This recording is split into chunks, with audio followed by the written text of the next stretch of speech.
Okay. You know, I'd like to start with you guys at the basic level of the client first, because I didn't have time in my remarks to talk about the environment for retail and the global economy. And could you just give us some ideas about what kind of mood your retailers in, what kind of things they're thinking about, what do they see as opportunities, what are they concerned about in the near-term future, and that sort of thing? Could you just give us a feel for that? Because then we'll go from there into talking about numbers with rent and absorption and stuff like that. I think it'd be helpful just to hear what the people that are actually buying the space and using it, what are they going through right now? You know, consistently we're hearing from our clients and other retailers that we're doing business with that Houston is, if not the top performer in the country, is one of the top 2 or 3 markets in the country for retail. And the feedback is very, very positive. We have access to some of those sales, and it's good. I mean, in every category, from consumer electronics to coffee to sandwiches to office supply, consistently the people that we're interacting with, the feedback is positive. Unfortunately, for the rest of the country, but you're looking at same-store sales and double-digit differences. I mean, down in double digits in most markets around the country. I think, speaking for myself, I'm mostly dealing with more local than national. We have many national tenants that we have in our projects and that we work with on a day-to-day, but there seems to be a pretty good distinction between the two. There's no secret, it's tough out there. And right now, people, as you've heard pretty much across the board, people are on hold. They're in a waiting pattern, waiting to see what to do tomorrow and the day after.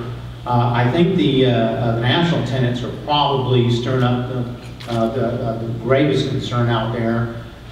Certainly Houston is faring up the best. If it's going to be bad, if you want to be in the best place you can be, welcome to Houston. But it's affecting us as much as other places throughout the country. National tenants are kind of starting things up, renegotiating rents, bankruptcies, not expanding, declining. I've really been talking to a lot of locals, and I'm hearing some really good, optimistic things from some of the local tenant communities, mom and pops who have now been out for 2-3 years. As things decline for some of the chains, the smaller guy being able to upgrade, finally do a 2nd or 3rd store expansion. But anyway, it's tough, and I'm amazed at how much renegotiating existing deals, existing leases we're experiencing. Some cases we don't even have time for a new lease, dealing with a tenant who says he's got to have something renegotiated or redone by the end of the month before his next pay period. Anyway, I am an optimist, and I'm hoping we have hit the bottoms, that it's going to flatten out, and we can catch a breath and get back to business. Okay. Well, on that side of things, are retailers having the same kind of financial challenges about rolling their debt and that sort of thing, or where they just are coming up against brick walls? Well, let me even get more specific. I had heard, say, about 6 months ago that January and February would probably be the peak time for difficulty for retailers, because they tend to go to the market and buy their stuff in July or August. It gets shipped to them in September and October. They put it out on the shelves and sell it in November and December, and then they have to pay for it in January and February. And that if there was going to be kind of a stress point for retail, it would probably be in the first quarter of 2009. Does that make any sense at all, or is that not correct? And if it isn't, help me educate us about it. Well, yeah, there's a lot of truth to that. Most retailers, let's call it what it is. Christmas, from Thanksgiving to Christmas, certainly is probably the most critical period of time for a retailer. It's no secret this was one of the most dismal holiday seasons we've seen in the past 15, 20 years.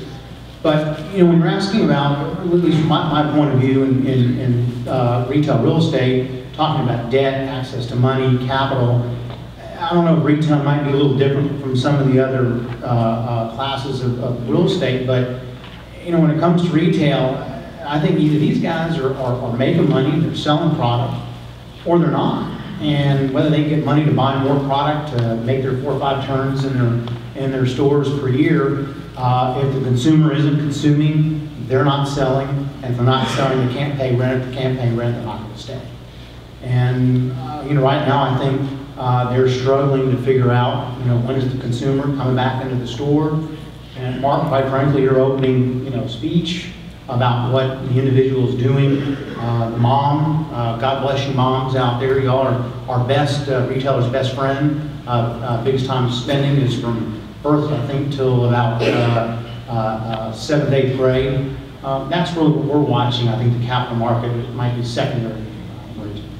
One of the things, if you've read the paper this morning or if you've looked at the internet since you've been in here, you've noticed that retail sales for January, I think, is up 1%. It's the best news that we've heard probably in the last 6 months. Retail sales are actually up 1%. It'd be interesting to know how they came up with those numbers, but it's up 1%. And just to clarify on the first point, retailers, very, very few of the retailers that we work with, and it's been our goal for a long time to try to represent a retailer in every retail category. There are very, very few of the retailers we represent that are actually doing deals. And just to clarify, again, what I was saying earlier, we have fewer tours, we have fewer retailers asking for market studies and analysis from us right now. The few retailers that are opportunistic and are trying to take care of market conditions are the same ones that realize that, look, I'm going to have to bite the bullet for the next 2 to 3 years with the understanding that with my primary term and the option rents that I have in place, I'm going to be hopefully 20 or 30 or 40% below my competitors. I mean, as it relates to the total overhead, 20 or 30% below the rest of my competitors in this market. But I wanted to say, for most retailers, I am being positive about Houston because Houston again is 1, 2, or 3 for most retailers. But for most retailers, it's not so much how much money you're making; it's just how little money are you actually losing. I think that's really probably the best measure as it relates to retail right now. How would you guys characterize the rental market? Let's talk about the good side first. Talk about how good it got over the last 4 or 5 years, and now where are we at in that cycle? Has it gone flat, or are we seeing some decline? And what might you expect to see over the next 12 months? Where we've seen probably the most softening in rents has probably been in the anchor space. And anchors for us, I guess it depends on how you define anchor, but it's typically 15,000 square feet or better. We've definitely seen the most softening in that area, probably less softening in the spec space, which for us, for our office, as we look at things, leads us to believe that we're not anywhere close to the bottom. Kenneth, my partner, and I spent Monday and Tuesday of this week with 34 brokers in Denver, Colorado from 34 major markets talking about what's happening. And the range of softening that we heard, at least from their productivity or their revenue generating ability, is somewhere between 50 and 90%. I mentioned, go back to the last point as it relates to the retailers right now. We're seeing build-up construction right now. What few deals we can get done, we're seeing build-up construction that's going to be delivered this year or next. It's literally 50% of the rent that we've been making deals at for the last 5 and 6 years. 50%, and that's a net number, but it's pretty amazing. So that's I guess as it relates to rents, we've definitely seen a softening, but I would say we've seen more softening in the anchor rents than we have probably in spec rents. Let me just clarify before you go on. So when I drive by some center that's brand new, still got some cranes, there's trucks out there finishing up, getting ready to open up. Did you just say that some of those might be operating on rent levels that are 50% of what they were a couple of years ago? No, I think probably, again, you've heard from the apartment guys, you've heard it from the industrial guys and the office guys. The queue or the lead time on these deals is very, very long, 2 and 3 years.